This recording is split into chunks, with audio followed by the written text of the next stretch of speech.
إن الحمد لله نحمده ونستعينه ونستغفره ونعوذ بالله من شرور أنفسنا ومن سيئات أعمالنا من يهده الله فلا مضل له ومن يضلل فلا هادي له وأشهد أن لا إله إلا الله وأشهد أن محمدًا عبده ورسوله أما بعد فإن خير الحديث كتاب الله وخير الهدي هدي محمد صلى الله عليه وسلم وشر الأمور محدثاتها وكل محدثة بدعة وكل بدعة ضلالة وكل ضلالة في النار. أعوذ بالله من الشيطان الرجيم. بسم الله الرحمن الرحيم. وما يؤمن أكثرهم بالله إلا وهم مشركون. حاضرین جمعہ، میرے عزیز اسلامی بھائیوں اور بہنوں،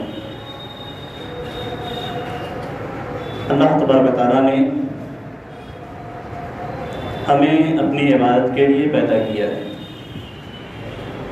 یہ بات ہم اچھے طریقے سے جانتے ہیں اور ہر مسلمان اسی بات کا اقرار کرتا ہے کہ اللہ تبارک و تعالیٰ کے علاوہ کوئی معبود برحق نہیں ہے، یعنی کوئی ایسی ذات نہیں ہے جس کو اللہ کو چھوڑ کر عبادت کی جائے، جس کی عبادت کی جائے اور اللہ کی عبادت نہ کی جائے، یا اللہ تبارک و تعالیٰ کے ساتھ جس کی عبادت کی جائے. یہ ہر مسلمان اچھی طریقے سے جانتا ہے، یہ اس کا ایمان ہے، یہ اس کا عقیدہ ہے، اور اس عقیدے کے برخلاف جو بھی عبادت کی جاتی ہے، جو بھی عمل کیا جاتا ہے مردود ہے اور اللہ تبارک و تعالیٰ کے ساتھ شرک ٹھہرتا ہے. یہ ہر مسلمان جانتا ہے، لیکن اس چیز کے جاننے کے باوجود، اس عقیدے کو اپنانے کے باوجود، ہمیں سے بہت سارے مسلمان ایسے ہیں جو اللہ تبارک و تعالیٰ کے ساتھ شرک کرتے ہیں. اللہ تبارک و تعالیٰ نے انبیاء کرام کو بھیجا اور بھیجنے کا مقصد ہی یہی تھا کہ ان کی اصلاح کی جائے، ورنہ جب اللہ تبارک و تعالیٰ نے آدم علیہ السلام کو پیدا کیا تو 10 صدیوں تک صرف اور صرف اللہ تبارک و تعالیٰ کی عبادت کی جاتی تھی اور اللہ کے علاوہ کسی کی عبادت نہیں کی جاتی تھی. پھر اس کے بعد شرک پھیلا، اور شرک پھیلنے کے بعد نئی قسم کی عبادات کی جانے لگی تو اللہ تبارک و تعالیٰ نے انبیاء کرام کو بھیجا. تو انبیاء کرام کا جو مقصد ہے، بھیجنے کا جو مقصد ہے، وہ مقصد یہی ہے کہ شرک کو دور کیا جائے اور صرف اللہ تبارک و تعالیٰ کی عبادت کی جائے.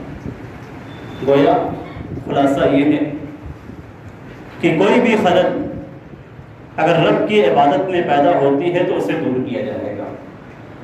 کسی بھی قسم کا خلل اگر رب کی عبادت میں ہوتا ہے تو اسے دور کیا جائے گا، چاہے یہ عبادت اضافے کے طور پہ ہو یا رب کی عبادت کو کسی اور کی جانب منتقل کرنا ہو. دونوں صورتوں میں آپ ایک نئی عبادت ایجاد کرتے ہیں اور اللہ کی جانب، اللہ کے رسول کی جانب منسوب کر دیتے ہیں کہ اللہ نے اس کا حکم دیا ہے، اللہ کے رسول نے اس کا حکم دیا ہے، تو بھی مردود ہے. اللہ کی ایک عبادت کو اللہ کو چھوڑ کر کسی اور کے لیے پیش کر دیتے ہیں تو وہ بھی مردود ہے. ایک بدعت کرے گی تو دوسرا شرک. کوئی بھی خلل اگر عبادت کے اندر پیدا ہوتا ہے تو اس خلل کو دور کرنا ضروری ہے. اب عبادات جو ہمیں دی گئی ہیں، اسلام کے اندر جو عبادات بتلائی گئی ہیں اللہ تعالیٰ کے تعلق سے، وہ 2 قسم کی عبادتیں ہیں. ایک عبادت جو ہمارے ظاہری اعمال سے متعلق ہیں، نماز پڑھتے ہیں، روزہ رکھتے ہیں، قربانی کرتے ہیں، حج کرتے ہیں، یہ ساری ظاہری عبادات ہیں جو اپنے اعضاء کے ذریعے سے انجام دیتے ہیں. دوسری وہ عبادات ہیں جن کا تعلق دل سے ہے. اللہ تبارک و تعالیٰ یہ نہیں چاہتا ہے کہ آپ صرف ظاہری عبادت کریں اور باطنی عبادت کو کسی اور کے ساتھ جوڑ دیں.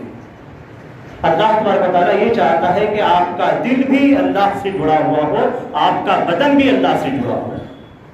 اللہ صرف بدن نہیں دیکھتا ہے آپ کے بدن کی عبادات کو نہیں دیکھے گا، آپ کے دل کی عبادات کو بھی دیکھتا ہے کہ آپ دل سے اللہ کی عبادت کر رہے ہیں یا نہیں۔ اور قلبی عبادات بہت ساری قسمیں ہیں، جن میں سے ایک قسم اللہ تبارک و تعالیٰ پہ بھروسہ کرنا، اللہ تبارک و تعالیٰ پہ توکل کرنا۔ جو ہم توکل کا لفظ استعمال کرتے ہیں یعنی ہم اسباب کو اختیار کرتے ہیں اور نتیجہ اللہ پہ چھوڑ دیتے ہیں۔ اور یہیں پہ اکثر افراد کے اندر گڑبڑی پیدا ہوتی ہے۔ ہم یہ کہتے ہیں کہ ہمیں اللہ پہ بھروسہ ہے، ہم زبان سے یہ کہتے ہیں کہ ہم اللہ پہ توکل کرتے ہیں، لیکن جہاں عملی مظاہرہ کرنا ہے، جہاں دل سے رب کا تعلق جوڑنا ہے، وہاں پہ خلل پیدا ہو جاتا ہے۔ مسلمانوں کے اندر پایا جاتا ہے، غیر مسلموں کی بات چھوڑ دیجیے، مسلمانوں کے اندر یہ چیز پائی جاتی ہے۔ اسی لیے نبی اکرم صلی اللہ علیہ وسلم نے اس تعلق کو توڑنے والے اور اس بھروسے کو ختم کرنے والے ساری چیزوں کو منع فرمایا ہے۔ شریعت کے اندر ہر اس چیز کو حرام قرار دے دیا گیا ہے جو اس رب کے تعلق کو، اس بھروسے کو کمزور کرنے والے ہوں۔ سبب آپ اختیار کیجیے، سبب اختیار کرنے کا حکم دیا گیا ہے۔ اتنا ضرور کہا گیا ہے کہ یہ سبب بھی جائز ہونا چاہیے۔ آپ کو اتنا اختیار نہیں دیا گیا ہے کہ رب کے ساتھ آپ جو توکل رکھیں، اس میں جو سبب اختیار کرتے ہیں وہ سبب ناجائز اختیار کریں۔ وہ سبب بھی آپ کو جائز اختیار کرنا ہے اور رب سے تعلق بھی جوڑنا ہے۔ بھروسہ تو رب پہ ہی کرنا ہے۔ اگر بھروسہ آپ نے رب کے علاوہ دوسرے پہ کر دیا تو شرک اکبر کا ارتکاب کر دیا۔ سبب آپ نے غلط استعمال کیا تو آپ نے شرک اصغر کا ارتکاب کیا۔ دونوں چیزیں ہیں، بھروسہ رب کے ساتھ ہے، آپ نے بھروسہ دوسرے کی جانب کر دیا تو ایک قلبی عبادت کو رب سے اٹھا کر دوسرے کی جانب منتقل کر دیا۔ اور اگر بھروسہ رب پہ ہے، سبب آپ نے ناجائز استعمال کیا، غلط استعمال کیا تو آپ نے شرک اصغر کا ارتکاب کیا۔ آج مسلمانوں کے اندر دیکھیے، یہ توکل جو کہنے کو زبان سے ہم ادا کرتے ہیں اور ہم یہ کہتے ہیں کہ ہمارا رب پہ مکمل بھروسہ ہے، اس بھروسے کے اندر کہاں کمی ہے، کہاں نقص ہے، اسے دیکھنے کی ضرورت ہے۔ مسلمانوں میں کتنے مسلمان ہیں جو اپنے گلے کے اندر تعویذ لٹکائے مل گیا، تعویذ لٹکاتے ہیں۔ تعویذ جو لٹکایا جاتا ہے، نبی اکرم صلی اللہ علیہ وسلم فرماتے ہیں من علق تمیمۃ فقد اشرک۔ پس منظر دیکھیے، نبی اکرم صلی اللہ علیہ وسلم کے بعد جیسا کہ حضرت عقبہ بن عامر رضی اللہ تعالیٰ عنہ کی حدیث میں ہے کہ 10 افراد کی جماعت نبی اکرم صلی اللہ علیہ وسلم کے پاس آئی۔ نبی اکرم صلی اللہ علیہ وسلم نے 10 افراد میں سے 9 افراد سے بیعت کی۔ بیعت کس چیز پہ لی جاتی تھی؟ پہلا حصہ جو بیعت کا ہوتا تھا وہ یہ کہ اللہ کی عبادت کریں گے، اللہ کے ساتھ کسی چیز کو شریک نہیں ٹھہرائیں گے۔ کسی بھی بیعت کا پہلا حصہ یہی ہوتا تھا کہ ہم اللہ کی عبادت کریں گے، اللہ کے ساتھ کسی چیز کو شریک نہیں ٹھہرائیں گے۔ 9 افراد سے آپ نے بیعت کی، 10ویں شخص سے آپ نے بیعت کی۔ صحابہ کرام کو عجیب سا لگا، مسلمان ہے، سارے افراد سے آپ نے بیعت کی، اس سے کیوں نہیں کیا؟ پوچھا ہے اللہ کے رسول، آپ نے 9 افراد سے تو بیعت کر لی، اس ایک فرد کو کیوں چھوڑ دیا؟ نبی اکرم صلی اللہ علیہ وسلم نے فرمایا کہ ان علیہ تمیمہ، ان علیہ تمیمہ کی تعویذ ہے اس کے پاس۔ ایک روایت کے اندر ہے کہ اس کے بازو میں تعویذ پتی ہوئی ہے۔ اس شخص نے اسے کاٹا، توڑ کے پھینک دیا۔ پھر نبی اکرم صلی اللہ علیہ وسلم نے اس سے بیعت کی اور آپ نے فرمایا من علق تمیمۃ فقد اشرک، کہ جس نے تعویذ لٹکائی اس نے شرک کا کام کیا۔ نبی اکرم صلی اللہ علیہ وسلم بیعت نہیں کرتے ہیں اس شخص سے جس کے گلے میں تعویذ ہے۔ نبی اکرم صلی اللہ علیہ وسلم بیعت نہیں کرتے ہیں اس شخص سے جس کے بدن پہ تعویذ ہے۔ اور آج ہم مسلمان نبی کی نبوت کا اقرار کرتے ہوئے، نبی سے محبت کا اظہار کرتے ہوئے اپنے گلے میں موٹی موٹی تعویذیں لٹکائے رہتے ہیں. صرف گلے میں نہیں بلکہ اپنے گھروں میں بھی لٹکائے رہتے ہیں. اور ہم یہ سمجھتے ہیں کہ ہم پکے اور سچے مسلمان ہیں، ہمارا بھروسہ اللہ ہے. نبی اکرم صلی اللہ علیہ وسلم نے کیوں منع فرمایا؟ منع فرمانے کی وجہ کیا تھی کہ تعویذ اس سے لٹکائی، ٹھیک ہے کہ اس میں شرکیہ چیز ہے تو اسے ہٹا دی جائے. اس لیے کہ جو شخص تعویذ لٹکاتا ہے وہ تعویذ پہ بھروسہ کرتا ہے، سبب غلط استعمال کرتا ہے، رب تعالیٰ سے اس کا تعلق کمزور پڑ جاتا ہے. نبی اکرم صلی اللہ علیہ وسلم نے ایک دوسری حدیث کے اندر ایک شخص سے آتا ہے اور اس کے بازو میں کڑا لگا ہوا ہے، لوہے کا کڑا ہے، پیتل کا کڑا ہے. حدیث کے اندر آتا ہے کہ پیتل کا کڑا ہے. نبی اکرم صلی اللہ علیہ وسلم پوچھتے ہیں کہ تم نے یہ کیوں پہن رکھا ہے؟ جواب دیتا ہے کہ بازو میں بیماری ہے، ہاتھ میں بیماری ہے، اس بیماری کی وجہ سے میں نے پہن رکھا.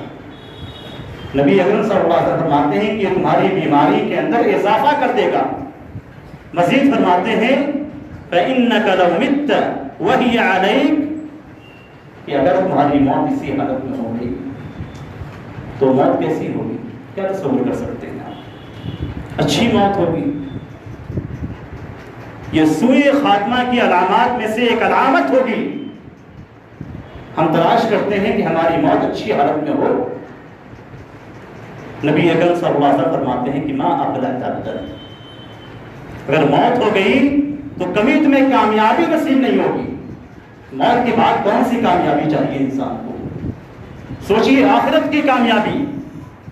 جو اس حالت میں اگر مر جاتا ہے آدمی تو اسے کامیابی نہیں ملے گی، اور کامیابی کا راستہ جنت کی طرف جاتا ہے، یعنی گویا اسے جنت کا راستہ نہیں ملے گا. آج مسلمانوں کے اندر بھی پائی جاتی ہے مختلف بہانے سے، مختلف ہیلے سے.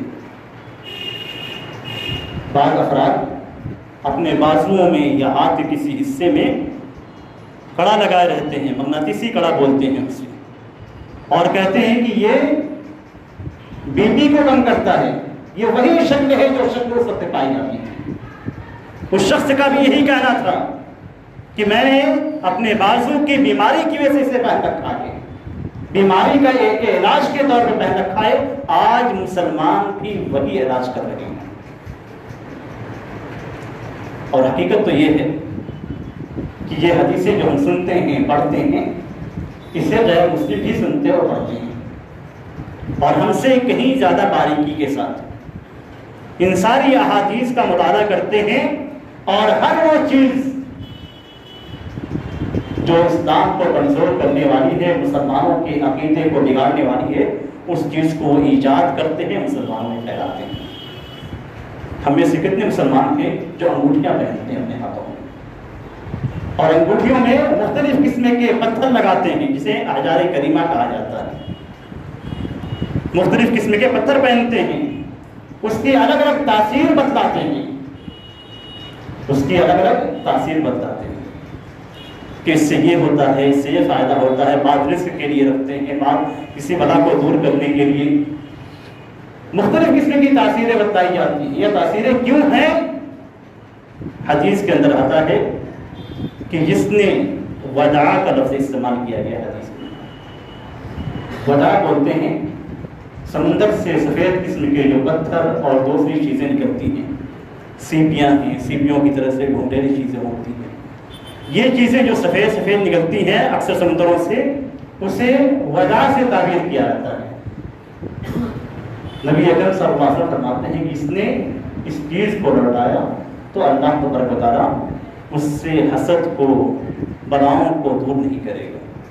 آج آپ دیکھتے ہوں گے سادھو سنت اکثر اپنے گلوں کے گلے میں مختلف قسم کی سیپیاں اور اسی طریقے سے سمندری پتھر وغیرہ لٹکائے رہتے ہیں.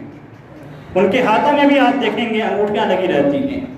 مختلف قسم کے پتھر اپنے پاس رکھتے ہیں اور عقیدہ رکھتے ہیں کہ اس سے بہت ساری بلائیں دور ہو جائیں گی. مسلمان بھی وہی عقیدہ رکھتے ہیں، انگوٹھیاں پہنتے ہیں مختلف قسم کی اور مختلف تاثیرات اس کی بتلاتے ہیں، اور اس کے بارے میں نبی اللہ تعالیٰ نے فرمایا کہ اس سے بیماریاں دور نہیں ہوتی۔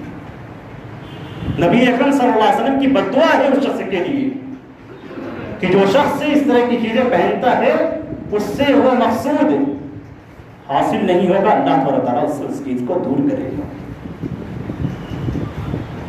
دھاگے استعمال کی جاتے ہیں،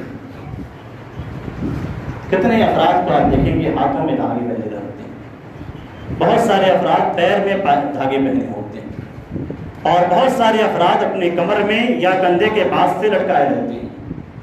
مختلف قسم کے دھاگے مختلف لوگوں کے بدن پہ آپ دیکھیں گے اور ان کا یہ تصور ہوتا ہے کہ اس دھاگے سے بلائیں دور ہوتی ہیں، اس دھاگے سے بلائیں دور ہوتی ہیں۔ اور بیری یہی چیز اگر آپ کو سمجھ میں نہیں آ رہی ہے تو جا کر دیکھیے کہ ہندوؤں کے اندر یہ ساری چیزیں پائی جاتی ہیں جو مسلمان اپنے گھروں میں کرتے ہیں، اپنے بدن کے ساتھ کرتے ہیں، وہ غیر مسلم اپنے بدن کے ساتھ کرتے ہیں۔ ان کا بھی بعینی ہی وہی عقیدہ ہے جو ہم مسلمانوں کے اندر عقیدہ پائے جاتا ہے۔ وہ بھی یہی سوچتے ہیں کہ دھاگے پہننے سے بیماریاں دور ہوتی ہیں، بلائیں دور ہوتی ہیں، اور ہم مسلمان بھی یہی سمجھتے ہیں کہ دھاگوں کے پہننے سے بیماریاں دور ہوتی ہیں، بلائیں دور ہوتی ہیں۔ کوئی فرق نہیں دونوں کے عقیدے کے اندر۔ نبی اکرم صلی اللہ علیہ وسلم نے اسی لیے اس عمل کو شرک سے تعبیر کیا ہے۔ اور اس عمل کے اندر خطرناکی کہاں پہ ہے؟ اس عمل کے اندر خطرناکی کہاں پہ ہے؟ اگر ہم اس پہ مکمل بھروسہ کرتے ہیں اور یہ بھروسہ ہمارا آپ اگر چیک کرنا ہو تو کسی شخص کے گردن میں اگر تعویذ لٹکی ہوئی ہے، آپ اس تعویذ کو کاٹنے کے لیے جائیے تو اگر وہ شخص اعتراض کرتا ہے، ڈرتا ہے، خوف اختیار کرتا ہے تو یہ سمجھیے کہ اس سے اس کا مکمل طور پہ تعلق اور بھروسہ ہے۔ مکمل توکل اور بھروسہ اسی چیز پہ ہے، یہ چیز سمجھنے کی ہے۔ اور آپ دیکھیے کسی کے گردن میں اگر ہے، کسی کے ہاتھ میں اگر ہے، آپ کاٹنے کے لیے جائیں، توڑنے کے لیے جائیں تو وہ شخص سمجھ جاتا ہے، گویا جیسے ہی آپ کاٹیں گے اس کے اوپر بلائیں ٹوٹ پڑیں گے، کاٹنے نہیں دے گا، بسا اوقات آپ سے لڑنے پہ تیار ہو جائے گا۔ اور یہ صرف اس لیے کہ اس کا مکمل اعتماد اس سے تعویذ اور ڈنڈے اور دھاگے پہ ہے، اور یہ مکمل توکل، اور اسی کو توکل اور بھروسہ کہتے ہیں۔ بھروسہ کوئی دوسری چیز نہیں ہے، یہی مکمل توکل اور بھروسہ ہے۔ زبان سے کہنا کہ ہمارا بھروسہ اللہ پہ ہے، ہمارا بھروسہ اور توکل اللہ پہ ہے، یہ کافی نہیں ہے۔ عملی طور پہ یہی چیز پائی جاتی ہے۔ اگر یہ چیز ہے تو یہ شرک اکبر ہے، اگر یہ چیز پائی جاتی ہے تو یہ شرک اکبر ہے، اصغر نہیں ہے۔ ہم جو عمومی طور پہ کہتے ہیں کہ من تعلق تمیمۃ فقد اشرک، کہ جو کوئی تعویذ لٹکاتا ہے تو شرک اصغر کا ارتکاب کرتا ہے، یہ صرف ذریعہ بناتا ہے تب ہے، ذریعہ بناتا ہے تب ہے۔ جس طریقے سے دوائیں ایک ذریعہ ہے شفا یابی کی، اس طریقے سے اگر وہ تعویذ کو استعمال کرتا ہے تو شرک اصغر کا ارتکاب کرتا ہے۔ اور اگر بھروسہ رکھتا ہے، خوف کھاتا ہے اور اس کی امیدیں اس کے ساتھ وابستہ ہیں کہ یہ تعویذ مجھے شفا دے گی، تو ایسی صورت میں یہ شرک اکبر کا ارتکاب کر رہا ہے، اللہ کی جانب سے اس کا بھروسہ ہو چکا ہے۔ اس لیے کہ اللہ تبارک و تعالیٰ نے جس بات کا ہمیں حکم دیا ہے وہ یہ کہ ہم قرآنی آیات کو اور احادیث میں وارد نبی اکرم صلی اللہ علیہ وسلم کی دعاؤں کو شفا یابی کے طور پہ دوا کی طرح استعمال کریں۔ ضروری نہیں ہے کہ ہم دعا پڑھتے ہیں تو وہ دعائیں ہماری کارگر ہو جائیں، یہ ضروری نہیں ہے۔ جس طریقے سے ہم دم کرتے ہیں کسی پہ تو ضروری نہیں ہے کہ اس کی وہ بیماری ختم ہو جائے۔ اگر اس طریقے سے کوئی شخص تعویذ پہنتا ہے اس عقیدے کے ساتھ کہ میں تعویذ پہنوں گا تو مجھ سے بلائیں دور ہو جائیں گی، یہ ایک ذریعہ بنایا گیا ہے، تو یہ شرک اصغر ہے، یہ شرک اصغر ہے۔ اور اگر خوف کھاتا ہے، امید لگائے ہوئے ہے اور اسی کے ساتھ اس کا عقیدہ جڑا ہوا ہے تو شرک اکبر ہے۔ آج مسلمانوں کے اندر دونوں قسم کا شرک پایا جا رہا ہے اسی تعلق سے۔ ہمیں سے کتنے مسلمان ہیں جو اپنے بدن کے پہ اس وقت بھی دھاگے باندھ کے رکھے ہوئے ہیں، اور ان دھاگوں کو صرف اسی لیے نہیں کاٹتے ہیں کہ دھاگوں کے کاٹنے سے جن و شیاطین ان کے اوپر مسلط ہو جائیں گے، دھاگوں کے کاٹنے سے ان کے اوپر بلائیں آ جائیں گی۔ یہ نہیں سوچتے کہ جس طریقے سے ایک دوا اگر آپ نہیں استعمال کرتے ہیں تو دوسری دوا کے استعمال کرنے سے آپ کا مرض دور ہو سکتا ہے۔ ایک مرض کی کئی دوائیں موجود ہوتی ہیں، ایک دوا وہ ہے جو آپ استعمال کریں گے تو مستقبل میں آپ کو نقصان پہنچائے گا، اگر آپ کو معلوم ہو جائے تو آپ اسے نہیں استعمال کریں گے، بلکہ دوسری دوا جس کا کوئی ایفیکٹ نہیں ہے اس کو آپ استعمال کریں گے۔ لیکن ہم اس کے ساتھ اس طریقے سے جڑے ہوئے ہیں کہ اسے چھوڑنے کے تیار ہیں، اور حد تو یہ ہے کہ ہم قرآن آیات کو بھی تعویذ میں استعمال کریں۔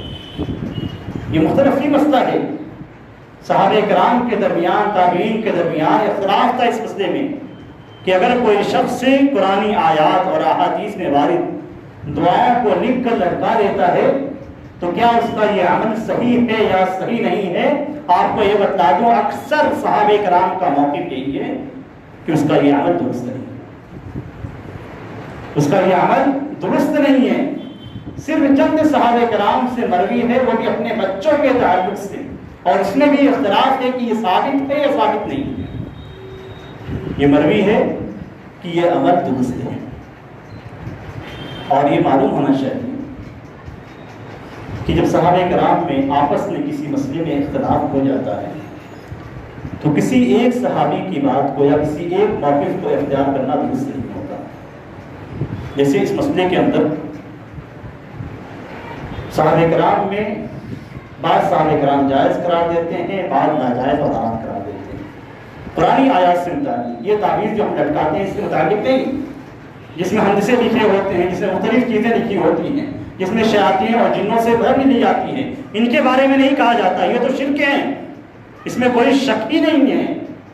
شک کس میں ہے، اختلاف کس میں ہے، جو قرآنی آیات ہوں، صراحت کے ساتھ قرآنی آیات ہیں، اسے الٹا بھی نہ لکھا گیا ہو، الٹا بھی نہ لکھا گیا ہو، سیدھے قرآنی آیات لکھی گئی ہوں، اور احادیث میں وارد دعاؤں کو لکھا گیا ہو، ان کو لٹکانے کے بارے میں اختلاف ہے۔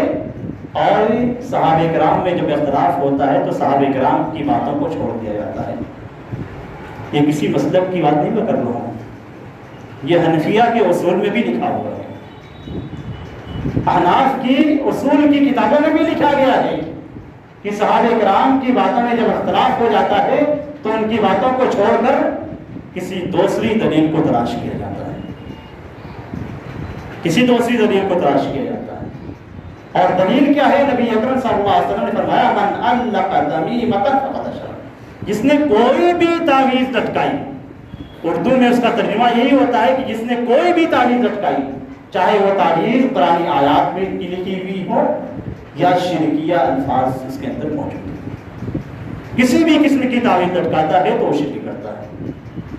جب صحابہ کرام کی باتوں کو چھوڑ کر نبی کی باتوں کو آپ لے لیں گے تو آپ کو سمجھ میں آ جائے گا کہ نبی اکرم صلی اللہ علیہ وسلم نے ہر قسم کی تعویذ لٹکانے سے منع فرمایا۔ خاص صلی اللہ علیہ وسلم کے نواسی تھے جو چھوٹے تھے، نواسی تھی آپ کی چھوٹی تھی، کیا نبی اکرم صلی اللہ علیہ وسلم نے کبھی کسی قرآن آیات کو لکھوا کر ان کے گلے میں لٹکایا؟ نبی اکرم صلی اللہ علیہ وسلم بہت محبت کرتے تھے ان سے، یہاں تک کہ انہیں گود لے کر نماز پڑھاتے تھے۔ اب اس سے زیادہ محبت کی صورت کیا ہو سکتی ہے کہ اللہ کی عبادت کر رہے ہیں اور نماز جیسے کام کو انجام دے رہے ہیں، پھر بھی اپنے بچوں کو ساتھ بھی لیے ہوئے سجدے کی حالت میں جا رہے ہیں تو بچے آپ کے اوپر بیٹھ جاتے ہیں تو آپ پہ سجدے سے سر نہیں اٹھاتے ہیں تب تک وہ ادھر نہیں جاتے۔ اتنی محبت تھی نبی اکرم صلی اللہ علیہ وسلم کو اپنے نواز سے اور نوازیوں سے، اتنی محبت کے باوجود آپ نے کبھی ان کے گلے میں تعویذ تک نہیں لٹکائی۔ درست عمل ہوتا، جائز عمل ہوتا تو نبی اکرم صلی اللہ علیہ وسلم کبھی نہ کبھی یہ عمل انجام دیتے، کسی نہ کسی صحابی کو بتلاتے. آپ صلی اللہ علیہ وسلم کے بعد بچوں کو لایا جاتا تھا، لیکن اس کے باوجود نبی اکرم صلی اللہ علیہ وسلم نے کسی بچے کے تعلق سے یہ رہنمائی نہیں فرمائی کہ اس کے گلے میں تعویذ لٹکا دو تاکہ شیاطین سے محفوظ رہے.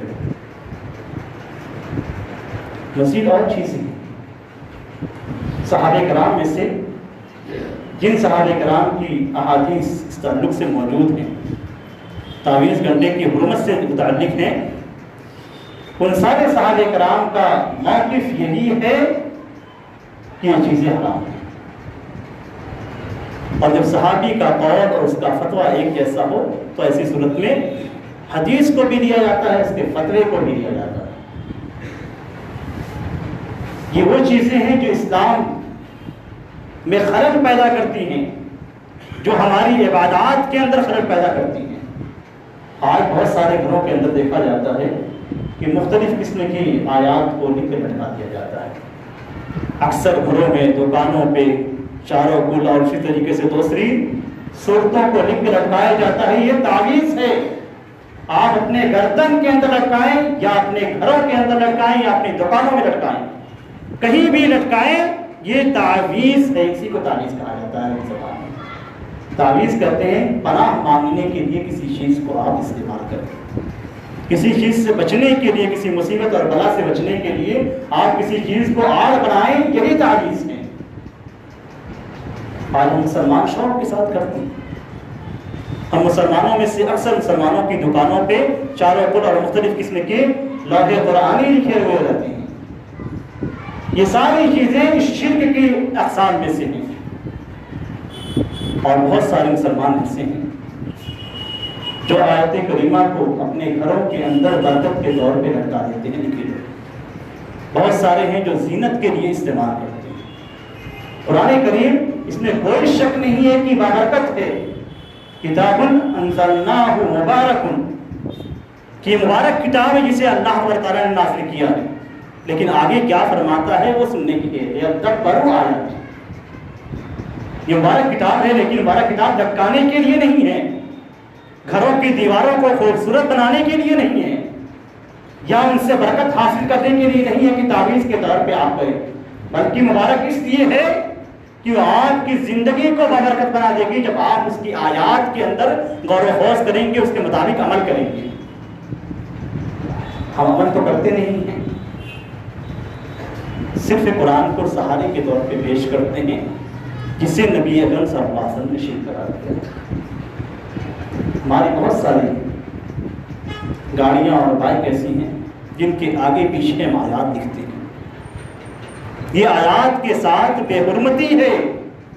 ہم اس کی تعظیم کرنے کے بجائے اس کی بے حرمتی کر رہے ہیں.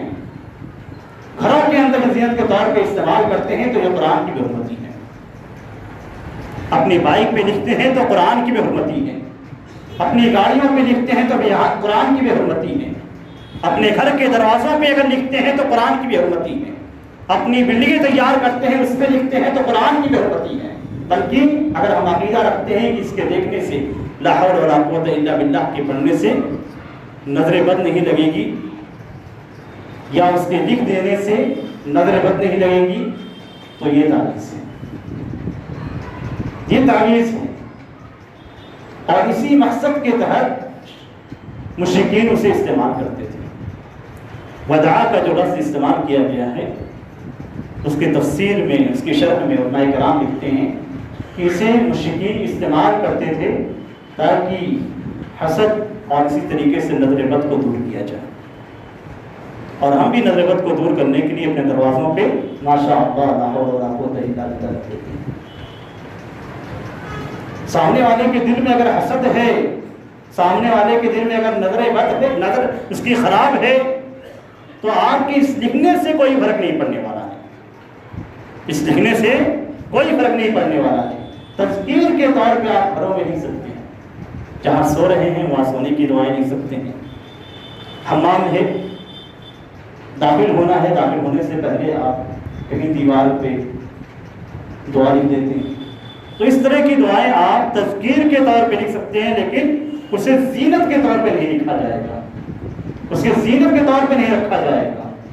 اور ہمارا مقصد اللہ تبارک و تعالیٰ بہت اچھی طریقے سے نیتوں کو جانتا ہے.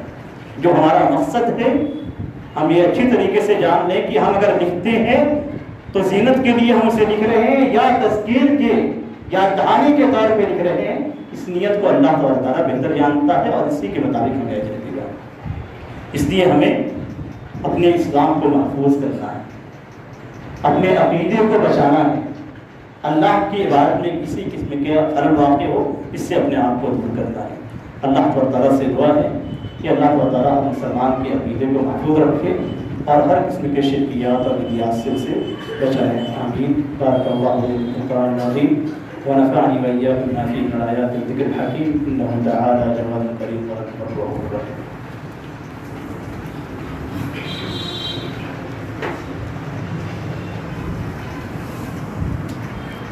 إن الحمد لله نحمده ونستعينه ونستغفره ونعوذ بالله من شرور أنفسنا ومن سيئات أعمالنا.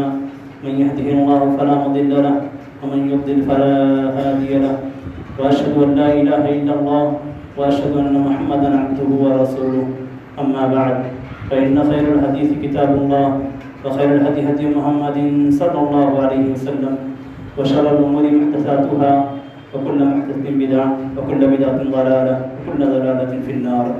أعوذ بالله من الشيطان الرجيم.